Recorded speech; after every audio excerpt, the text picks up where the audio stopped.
Too many of us, when a son returns home, begin to compare what we remember ourselves to be like at that point. In my son's case, 35 years old. I think I can remember 35. But what we do, in order to make sure to tell ourselves, well, we weren't that big a pain in the neck. We were a lot easier to get along with. All these, we rewrite our own memories. This is something that science has not, it's not psychology, it's actually been proven. Every time you pull up a memory, when you lay it back down, you lay it back down with a different chemical signature, and so your mind continually edits it. So as I remember myself at 35, I was mature, I was focused, I was thoughtful, I was deep.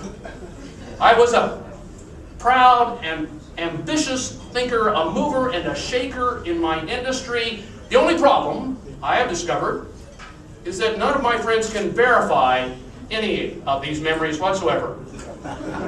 Indeed, I have discovered, in talking with my friends who are going through the same thing, they have developed the ability to revise their own history as well as I have. People always ask, do you compare yourself to your dad? I only notice it when I catch myself doing things that he's done or things that he's doing. Great. Now I'm giving a speech to farmers. There's another one. Wonderful.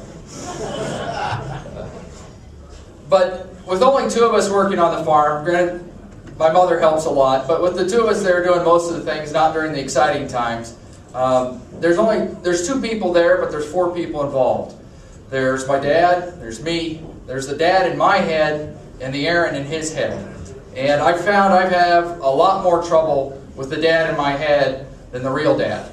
Of course, that imaginary dad's colored by a lot of past history, say when I was in high school and he was a petty, cruel tyrant. But the reality is, working together is a lot more simple and boring than you always imagine it's going to be from those confrontations you dream up in your head. Aaron left home, like I did, oddly enough, and could not get the farm in his rear view mirror fast enough. Jan and I were okay with that, sincerely. I was an engineer. I was proud that he had gotten his engineering degree, and also that he had clearly a vision of what he wanted to do, and he was good at his work.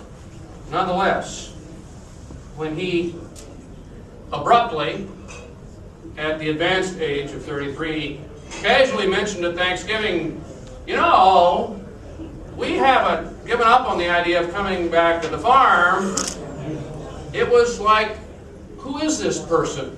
And why doesn't he go up to his spaceship and beam the real Aaron Phipps back down? The embarrassment was for me, and I've discovered subsequently after writing about it that many of us had a similar surprise, and we were not prepared to relieve the watch.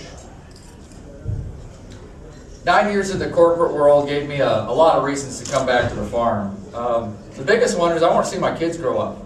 I want to be able to stop what I'm doing on almost any day and walk down the lane with my wife and kids and get the mail. I want to knock off early in the afternoons and go down swimming at my parents' house and just have that time together, which I knew I didn't have with my son when I was in the corporate world. I also decided if I'm going to work really, really hard for a living, I want all that work to go to mine and my family, not to some VP's career advancement or to some faceless shareholder. That work is for my family, not for someone else. And after coming from a quarry where I had 17 employees over 3 shifts and 3 different unions, being able to actually do something with my own hands again was a fantastic change. I brought some different skills back, and I also brought some baggage back from my previous career. One of the best skills I picked up is my ability to look at systems as a whole, how the different pieces and how the different big pieces fit together and make things happen. Quarries are all harvest all the time, every day, with a lot of focus on safety. In the mine industry, we have federal mine inspectors that come at least twice a year. and their ability to levy large fines and or criminal charges help keep your mind focused on safety for your entire crew. Some other baggage has been harder to shed. After the corporate experience, second guessing and overanalyzing every single choice is a real problem. And I have a real problem sometimes deciding what the risk is of any potential decision. The other one is the paranoia you develop about your own career and protecting your own backside. And that is not a very useful tool set when the people you work with is your family. In Illinois, there are two primary cultural influences on how farms work and how families arrange themselves around the farm. One is the Yankee culture, which comes from people from England, Ireland, and Scotland. And one is the yeoman culture that descends from those who immigrated from Northern Europe and Scandinavia. There are distinct differences. You can tell by our last name, Phipps, that we are Yankees. And as such, one of those differences that is key is the relationship between the father and the son, between the children and the parents. For yeoman families, and this is talking about probably in my grandfather's generation, it was imperative that the father get the son started when he got married. That was when proof of him actually being of some value. When he got married, it was the father's responsibility to start the son in farming. Bear in mind that this was also based on the idea of having large families to provide labor. It was crucial because labor was the #1 input. In Yankee families, and the way I grew up, the difference was completely different, or the differences were stark. Yankee families were far more individualistic. They had a different view of how the farmer related to the community, and they had different views about how fathers related to sons. As Yankees, the deal looked like this. Come what may, Dad would get me to 21. No wife, no kids, no mustache. I don't know what the mustache thing was about. But from there on, good luck. Here's a college degree. Here's a new car. Have your adventure. And that was how I set forth going off to college and after college. Now that I've come back, he's rethought the deal just a little bit, decided to tack on the yeoman part of where I stay and take care of him and Mom forever. Time helps you see the wisdom of other cultures.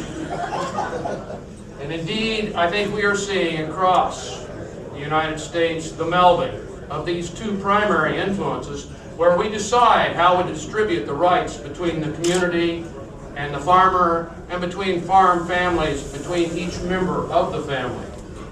Getting a son started is tricky, and it's getting trickier. And too many of my friends, I have discovered, will never enjoy this wonderful possibility. Moreover, because of the longevity that we have been granted by all sorts of medical advances, I'm discovering too many of my generation never have the chance to actually drive the bus. The people my age are waiting for Dad to retire. I don't want that to happen on our farm. There is a reason, good, sound business reason, why CEOs are in their 40s and 50s.